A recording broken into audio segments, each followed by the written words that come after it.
Salam à tous et bienvenue sur Maroc 24. Ne manquez pas nos mises à jour quotidiennes en vous abonnant à la chaîne et en activant la cloche. Aujourd'hui, le vendredi 14 avril 2023, on va parler d'un événement qui fait grand bruit en Espagne puisque le parti socialiste de Pedro Sánchez a décidé d'interdire la présence de partisans de la milice du Polisario dans ses rassemblements électoraux. Tout a commencé le mercredi 12 avril à Burgos, où Pedro Sánchez présentait le programme de son parti pour les élections municipales et régionales du 28 mai. Mais alors, un homme surgit et agite le drapeau du front séparatiste, créant la polémique. La réaction de Pedro Sánchez, on en parle dans cette revue de presse tirée du site d'information Yabiledi.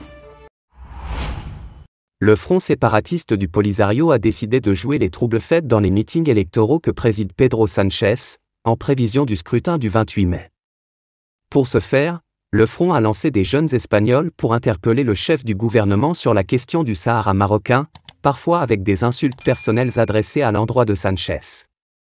En témoigne l'incident survenu, le 10 avril à Segovia, où des jeunes ont interrompu le discours du chef de l'exécutif pour lui demander « Combien le Maroc vous paie ?» avant de quitter le meeting.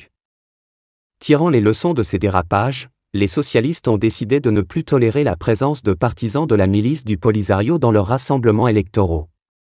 C'est ce qui d'ailleurs s'est passé le mercredi 12 avril à Burgos. Alors que le chef du gouvernement prenait la parole pour présenter le programme de son parti aux élections du 28 mai, un homme a commencé à agiter le drapeau du front séparatiste. En voyant la scène, Pedro Sánchez a interrompu son intervention en attendant que les agents de sécurité expulsent l'individu du lieu du meeting. Une expulsion accompagnée par des applaudissements des socialistes, déplore un média de la milice.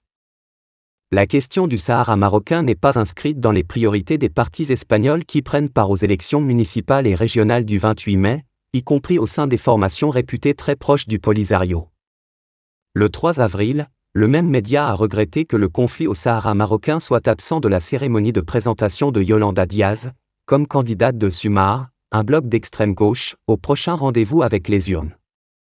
Une déception qui explique cette agitation des relais du front séparatiste en Espagne.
El Partido Socialista ha sido el mejor instrumento que ha tenido la gente humilde para cambiar realidades injustas, para transformar aquello que no nos gustaba. Yo, si quieres, si te entiendo, te contesto. Si te entiendo, no. Bien, fijaros.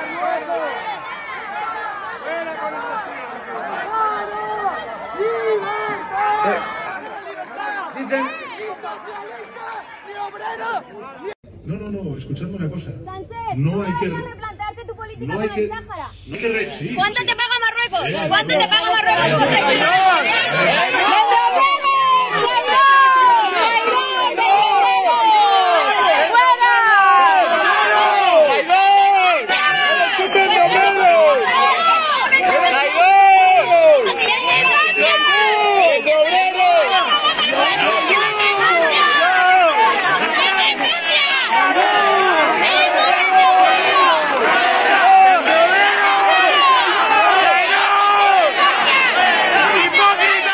Pour rester informé, je vous invite à regarder les vidéos Maroc 24 qui s'affichent sur votre écran.